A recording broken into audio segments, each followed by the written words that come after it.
Right.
All right. Let's go ahead and do it.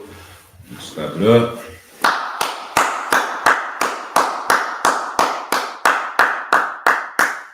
We're going to say Shalom Israel, Shalom Yasharallah in the Hebrew. We are the Israelite School of Universal and Practical Knowledge, started out of 1 West 125th Street, Harlem, New York, under Commanding General Yohana, Priest and Officer 5000, Kasarpakad, Banyaha with a Banya Sharala. This is the Thursday night scripture breakdown for IHBK Northern California, IHBK Sacramento, IHBK Bay Area.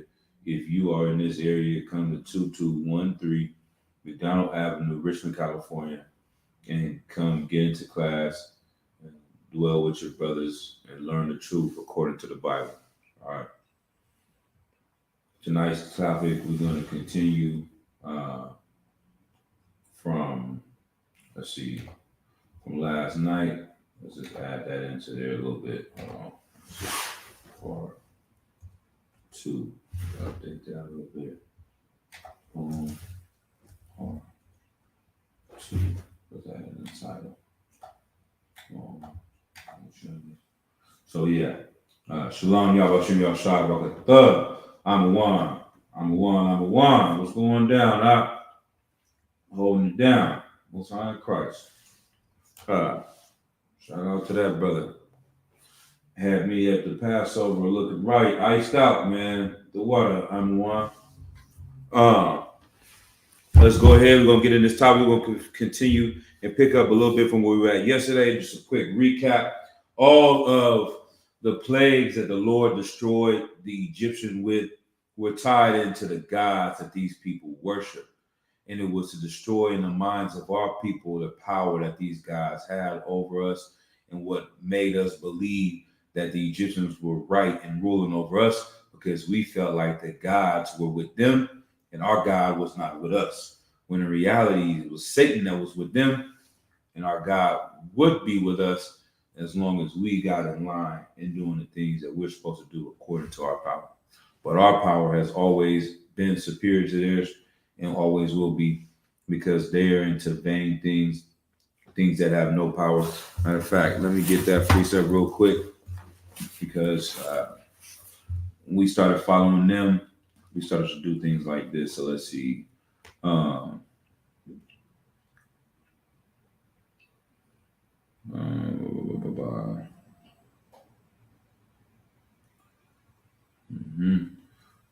Change the word.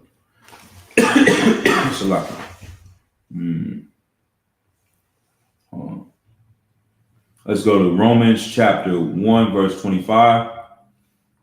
Who changed the truth of the Most High into a lie and worshiped and served the creature more than the creator, who is blessed forever.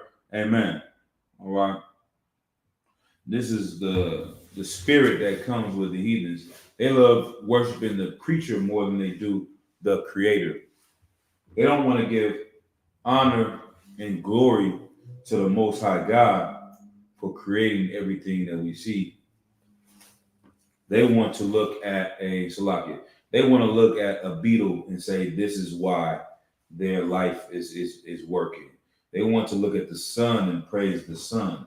They want to build up idols and bow down to the idols and put power on these images that they create. So they worship the creature and not the creator. Children of Israel have always been different because we are built up to worship the creator, the most high. That's what we titled the Lord Yahweh in the Hebrew as the most high, because the most high God, there's nothing higher or greater than our power. All right, so let's see, we're going back in here. We talked about the frogs, we talked about the lice.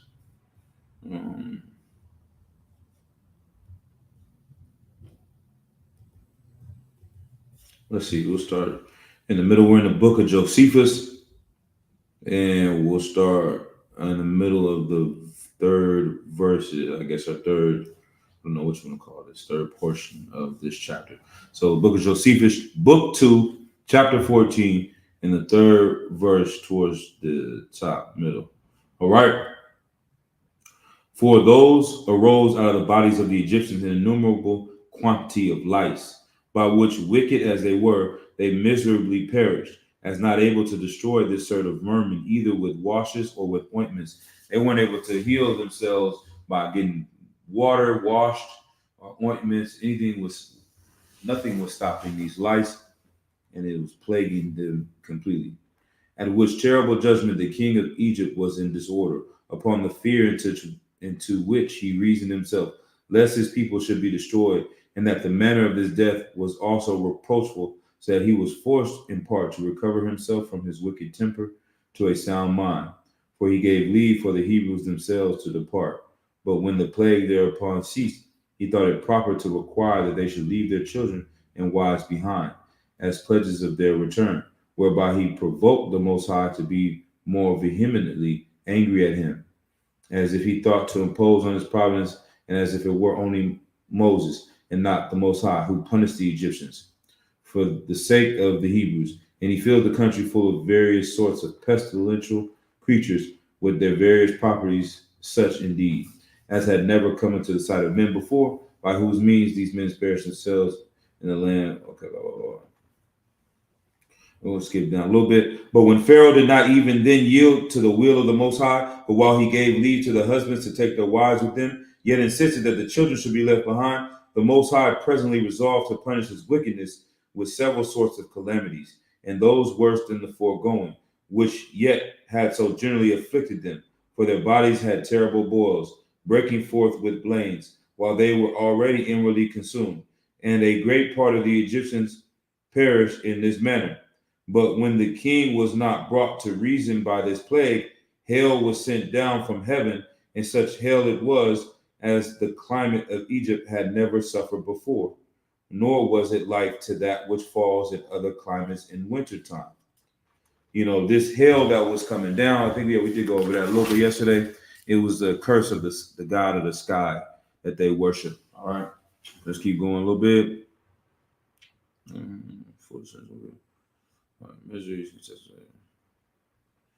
Moses says, okay, Moses said that what he desired was unjust, since they were obliged to offer sacrifices to the Most High of those cattle, and the time being prolonged on this account, a thick darkness without the least light spread itself over the Egyptians. This darkness, great darkness, came over the whole nation of Egypt, whereby their sight being obstructed and their breathing hindered by the thickness of the air. It's so dark, it's so heavy, they couldn't even breathe. They died miserably and under a terror lest they should be swallowed up in the dark cloud. Besides this, when the darkness after 3 days and many nights was dissipated, and when Pharaoh did not still repent and let the Hebrews go, Moses came to him and said, how long wilt thou be disobedient to the command of the Most High. For he enjoins thee to let the Hebrews go, nor is there any other way of being freed from the calamities you are under, unless you do so. But the king was angry at what he said and threatened to cut off his head if he came any more to trouble him about these matters. So these things, the king is like fed up. He's already taken all these losses. He's already, economy messed up, family messed up, losing people. He fed up. He said, Moses, come back up here. I'm going to cut his goddamn head off, man. Every time he come up in here, something worse happens to me and my people. Boom, boom, boom. Let me just drop down a little bit. Now, when the Egyptians had overtaken the Hebrews, they prepared to fight them, and by the multitude they drove them into the narrow place.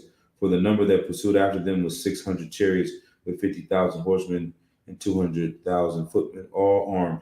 They all seized on the passages by which they imagined the Hebrews might fly, shutting them up between the inaccessible precipices and the sea. So all these things, just breaking it down, bringing it to life. The Hebrews, Egyptians, yeah. So that's it right there. We just recap all these different things. We're gonna go into the Bible now. Shalom, sis, Yahweh Shemar, talking about Shem Yon Shai, the property, priest, and Officer 5K Matabar. I was just out there chopping it up with Officer Matabar at the Passover. Honorable brother, good brother. I had to give him his credit and his shout out once again because he was the first person that answered the phone when I called the school in ISUBK. And he's a very humble brother. He takes care of his brothers, you know what I mean? Raising up strong men out there, Officer Tazadak, Officer Wanyala, all these great men I came up underneath.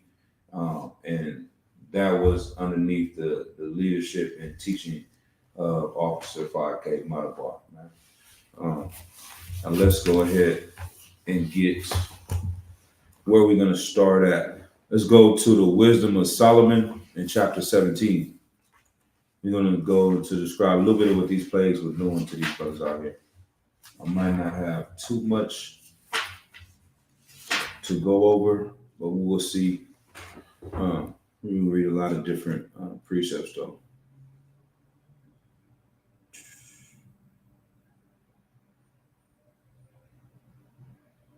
All right. The book of Wisdom of Solomon in the Apocrypha, chapter 17 and verse 1.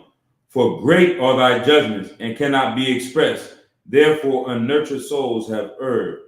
For when unrighteous men thought to oppress the holy nation, they being shut up in their houses, the prisoners of darkness and fettered with bonds of a long night, lay their exile from the eternal providence. So these unrighteous men that thought to oppress the holy nation or the children of Israel, these are the Egyptians. But they had to be shut up in their houses. They're locked up in their houses. Everything is dark outside. That's what it was. Verse 3, for while they supposed to lie hid in their secret sins, they were scattered under a dark veil of forgetfulness, being horribly astonished and troubled with strange apparitions. So these people out here in the dark, they did all these evil things, and they don't know why these things are happening to them. But they in the dark can't figure it out. And the Lord, these apparitions plaguing them. It's lucky. What is an apparition? We look that up too. Boom, boom, boom, boom, boom. I should have got. I'm gonna have to open up the doors. Come hide in here in a minute. Apparition.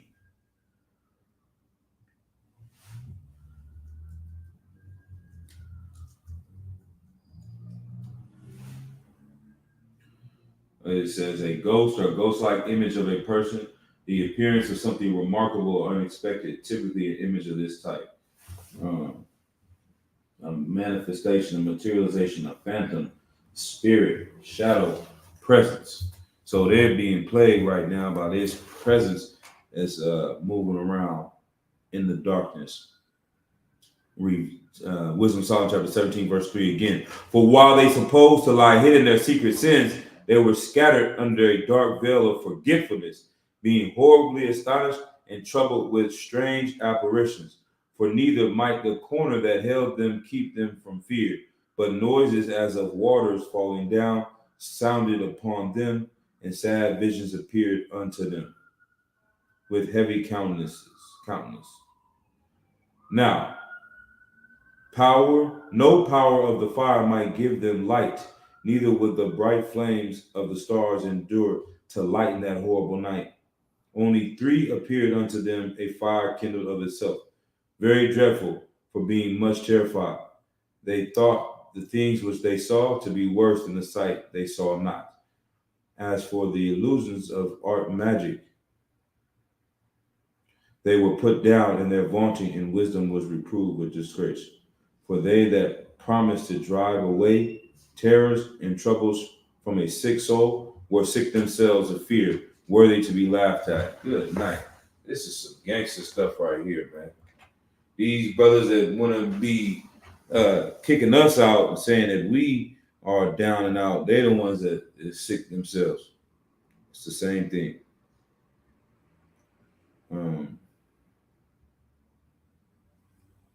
Let's see.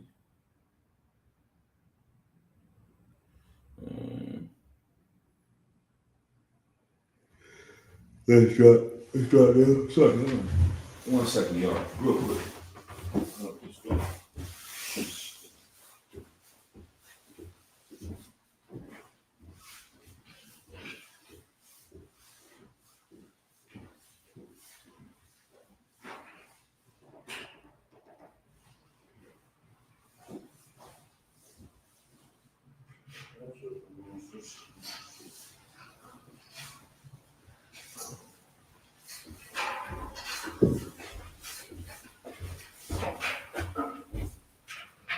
It's a lot. It's a lot.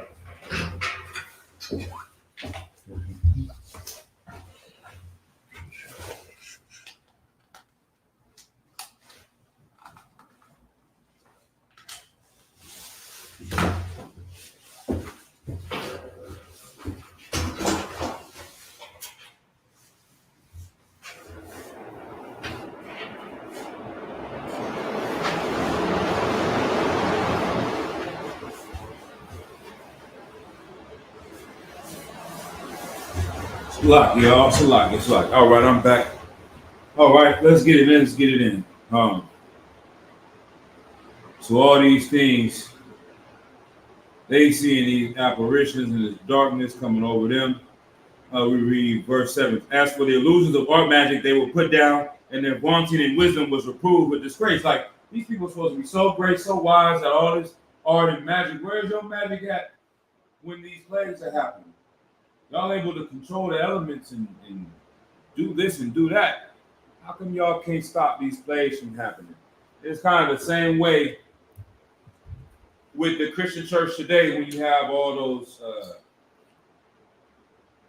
pastors that are able to heal you. Benny Hinn put his hands on you and heal you.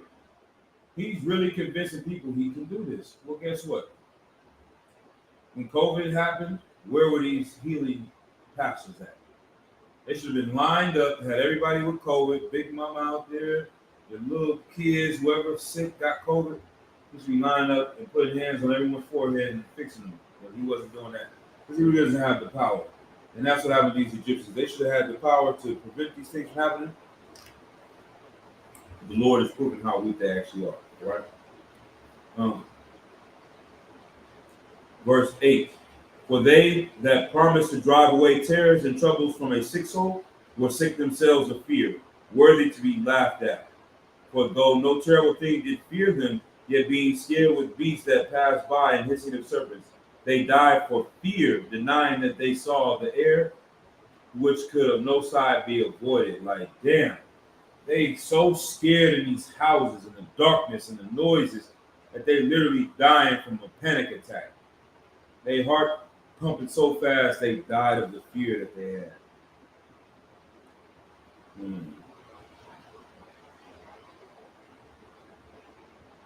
Verse 12. The Wisdom of Solomon, chapter 17, verse 12. For fear is nothing else but a betraying of the suckers which reason offereth, and the expectation from within being less counteth the ignorance more than the cause which bringeth the torment. But they sleeping the same sleep that night, which was indeed intolerable, and which came upon them out of the bottoms of inevitable hell, were partly vexed with monstrous apparitions, and partly fainted, their heart failing them, for a sudden fear and not looked for came upon them. So then whosoever there fell down was straitly kept, shut up in a prison, without iron bars. For whether he were a husbandman or a shepherd or a laborer in the field, he was overtaken and endured that necessity which could not be avoided. For they were all bound with one chain of darkness. Go with that. Let's drop that. Then go to Exodus.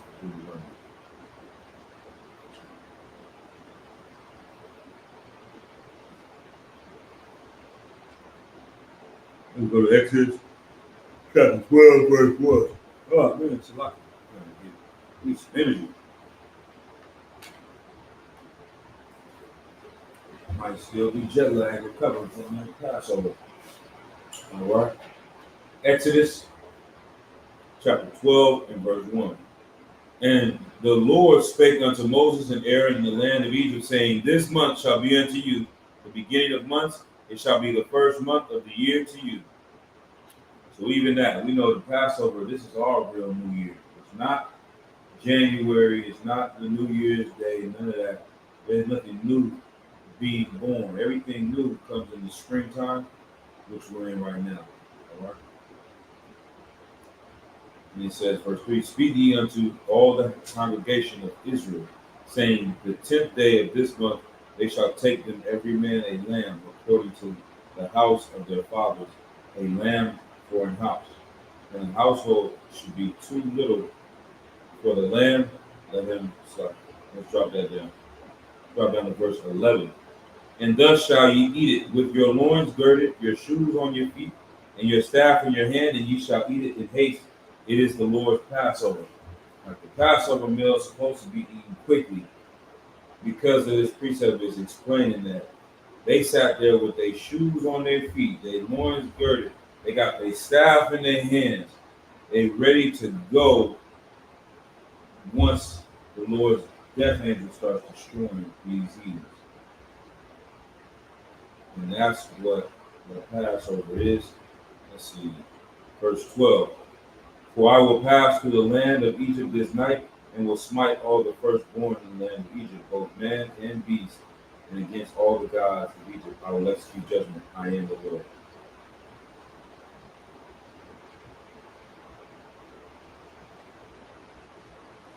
All right. So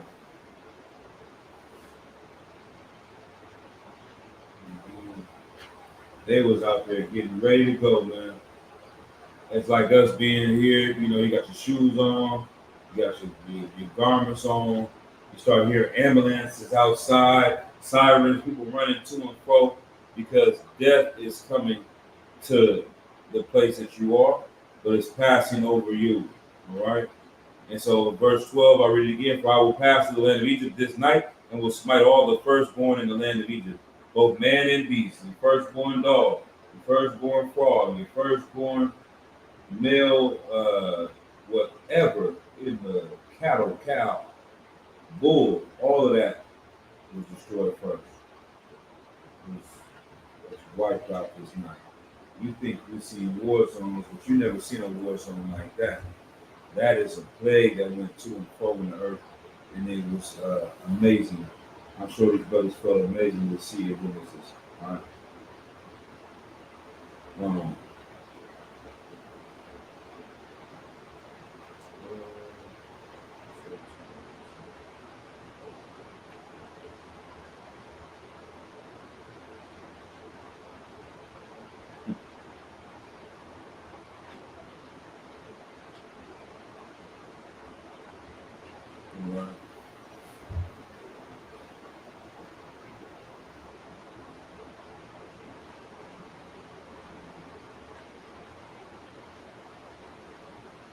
And so once the Lord was able to get these heathens' firstborn sons to die, the God that they were destroying was Pharaoh. That's the God that that the Lord was destroying when he killed the firstborn son, because the Egyptians worshiped Pharaoh as a god. The Egyptians worshiped him as their god, and so his son was supposed to be the one that takes the place of the father and becomes God on earth. And once you kill their firstborn son and destroy a nation, destroy him as Pharaoh, as leader, then you destroy the nation of Egypt. And they have not been the same since then. You really think about it, for a place to be such a great empire, they never had a round two or nothing. They didn't come back. They've been the same since way, way, way back then. Never got back to their glory that they once had. Right? So that's how gangster the plagues the Lord sent against them.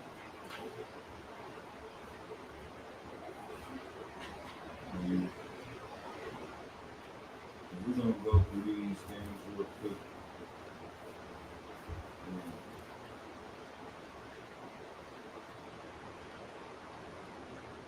If there's any questions, go ahead and type them in the chat.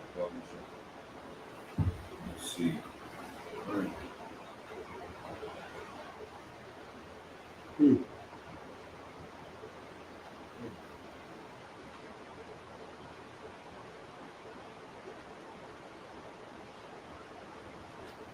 Revelations.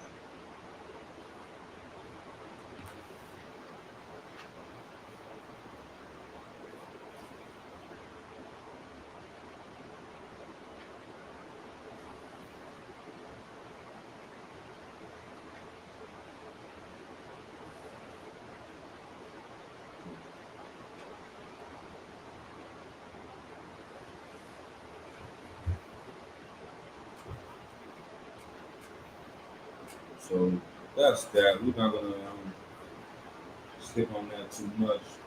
We'll go ahead and get into some other things. Let's just talk about the current events and these different plagues that are happening right now. One is these kids on these college campuses. They want to protest what's going on in Israel, protest what's going on in Palestine. And it's, you got one side who don't give a damn about Palestine. You got another side who wants to cater to the so-called Israelis, and they are just going at war with each other, fighting back and forth. And this is great. So like I said, the code you said a plague, yes, kind of says it would be. Let's go to Matthew 24, and that kind of speaks to these things right now. When the Bible talks about pestilence, that's also a plague as well. So Matthew in the 24th chapter, and these are the things, this is how we're going to be delivered in this day. So let's jump forward to right now and see the things that are coming. All right. The book of Matthew, chapter 24 and verse 1. And Yahushua went out and departed from the temple, and his disciples came to him to show him the buildings of the temple. And Yahushua said unto them, See ye not all these things? Verily I say unto you, there shall not be left here one stone upon another that shall not be thrown down. And as he sat upon the Mount of Olives, the disciples came unto him privately, saying, Tell us, when shall these things be? And what shall be the sign of thy coming, and of the end of the world? And Yahushua answered and said unto them, Take heed that no man deceive you. For many shall come in my name, saying, I am Christ, and shall deceive many. Specifically the Christian church. Many of these churches that come and say that they are in the spirit of Christ, they're coming to represent Christ's church. In reality, they're representing Satan's church. All right? To the people. Let's keep going. Verse 6, And ye shall hear of wars and rumors of wars. See that ye be not troubled, for all these things must come to pass, but the end is not yet. For nation shall rise against nation, and kingdom against kingdom. There shall be famines and pestilences and earthquakes in divers places. They just said they had an earthquake in Newark, New Jersey, or New Jersey, it said New Jersey. Earthquakes happen all over the place that they never happened before. Pestilence is disease, and these diseases is what were plaguing us and what's going to plague us before our King returns. All right. Verse 8, all these are the beginning of sorrows. Then shall they deliver you up to be afflicted, and shall kill you, and you shall be hated of all nations for my sake, name's sake. And then shall many be offended, and shall betray one another, and shall hate one another. And many false prophets shall arise, and shall deceive many. And because iniquity shall abound, the love of many shall wax cold. And so it's just breaking it down. You can go further into Matthew chapter 24. But this is the time we got to see this happen live and direct. COVID came, shut everyone down, put everyone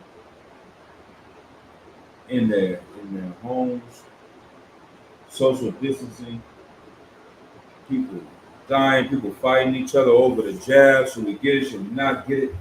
All these things, people going to war over COVID-19 because it's definitely a plague, and that's just the beginning. The next one that hits, ooh, good night. It's going to be a lot worse than that.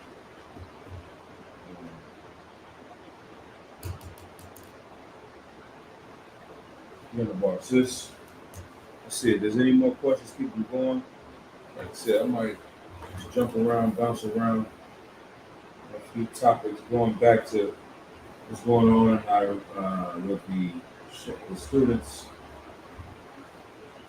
To me, one thing that stands out about how your oppressor is standing up for these Palestinians, and the proof that these people are full of BS. The oppressor, the so-called white man, is full of BS. The reason being is because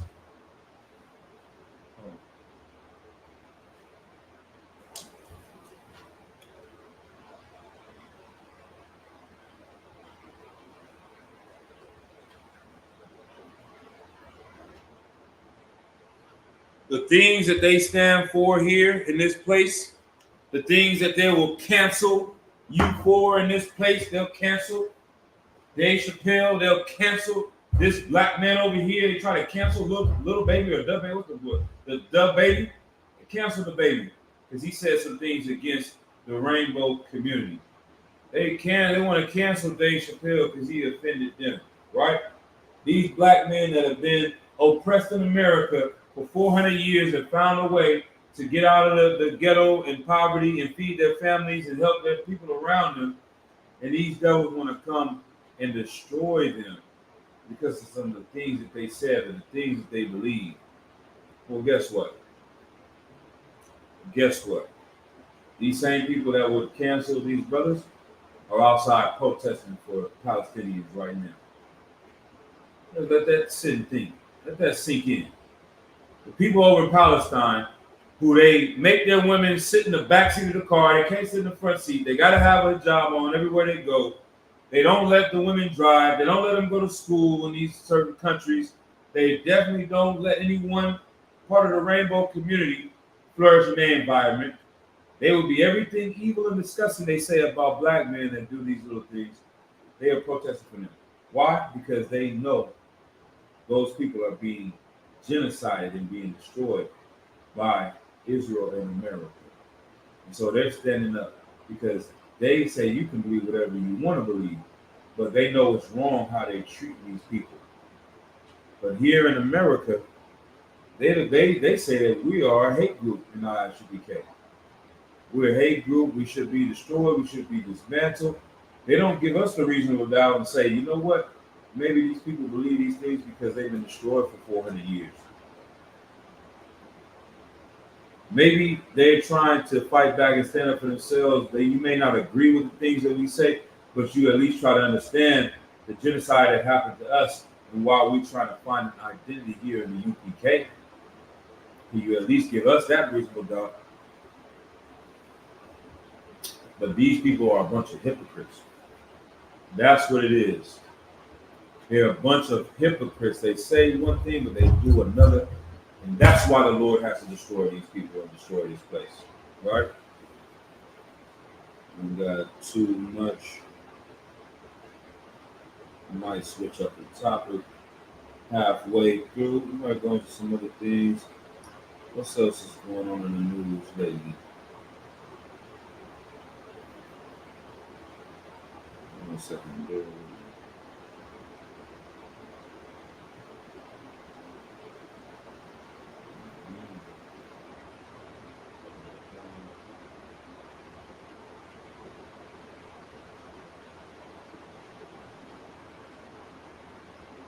All right.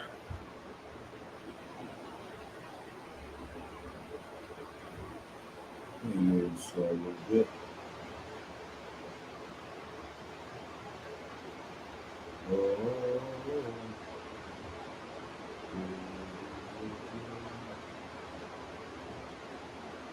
My thing is moving real slow.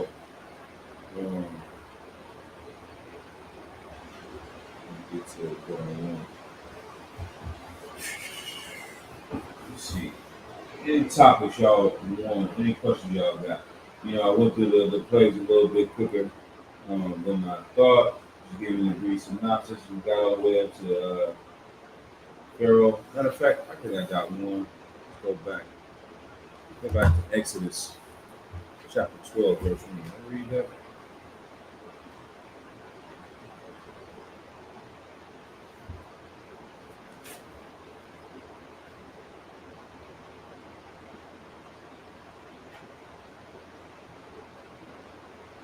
We got that. 7 days, we shall eat unleavened bread. As we know, we eating unleavened bread every day. Keep the leavening outside of your house.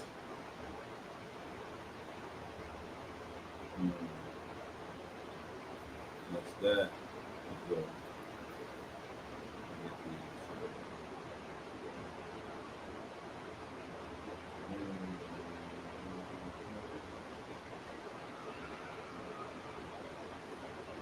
Please forgive me.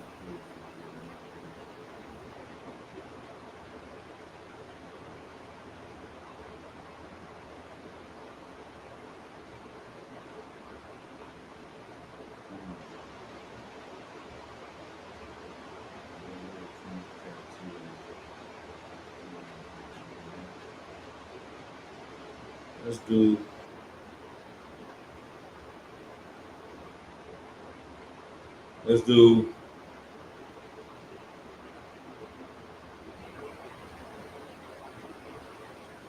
We're gonna talk about Christ returning,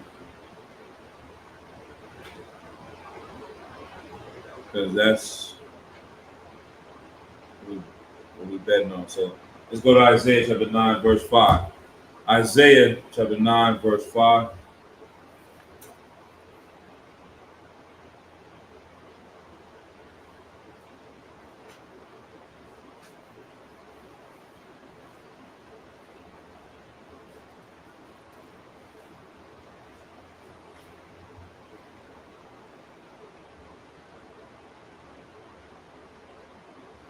The book of Isaiah chapter 9, verse 5.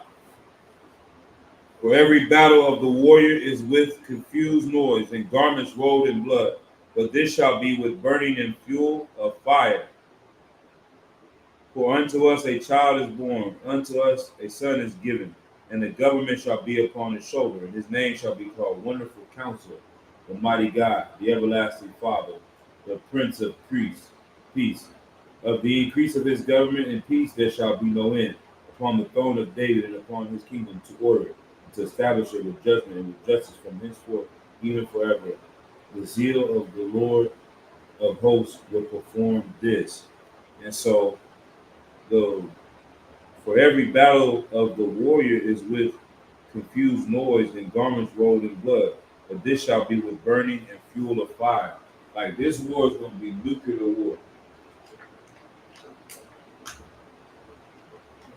People gonna get destroyed. It's gonna be so much blood and fire. It's gonna happen so fast. That's what's gonna happen when Christ returns. And um, let's keep going.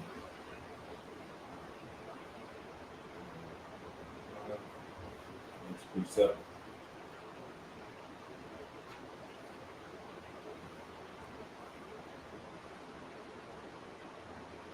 Isaiah 63 and 1.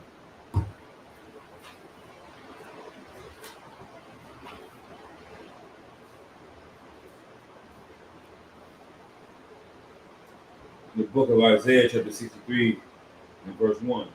Who is this that cometh from Edom with dyed garments from Basra, that is glorious in his apparel, traveling in the greatness of his strength? I speak in righteousness, mighty to save. Wherefore art thou red in thine apparel, and thy garments like him that treadeth in the wine vat?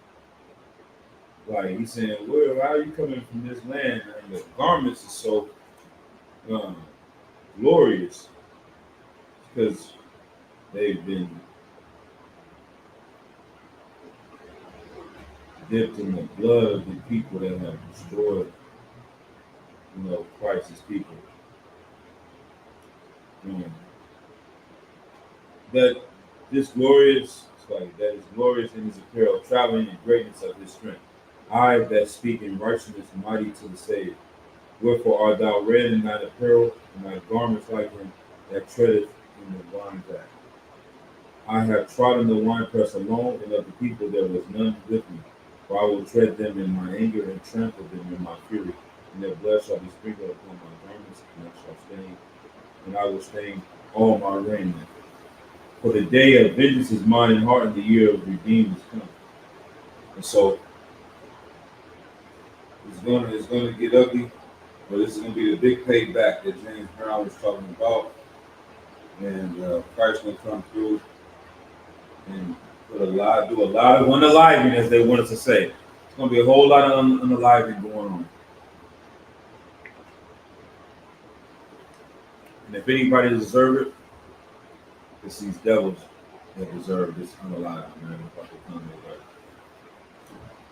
I literally don't have too much to lock in. I'm not feeling too well right now. I had a long day. I might have to end this class a little bit early, just so I can come back a little bit more focused, a little better. Definitely had a long, journey to get here right now. I'm going to make the right, breakdown and give you all the right information. But I'm feeling a little under the weather. I don't got somebody to stand in right now for me, so it's a lot for you all. But I am going to cut this one a little bit short right now. I'll give it one more second. Yep. No sweat. The water, sis. The water. I appreciate that. All right. But we're going to be back stronger than ever next week. In the building, rocking and rolling, ready to go. And so, with that, I'll go ahead and say shalom. Y'all about to shine with a thumb to all the brothers. And how was Shamar, the thumb by Shamir Shai to all the sisters. All right.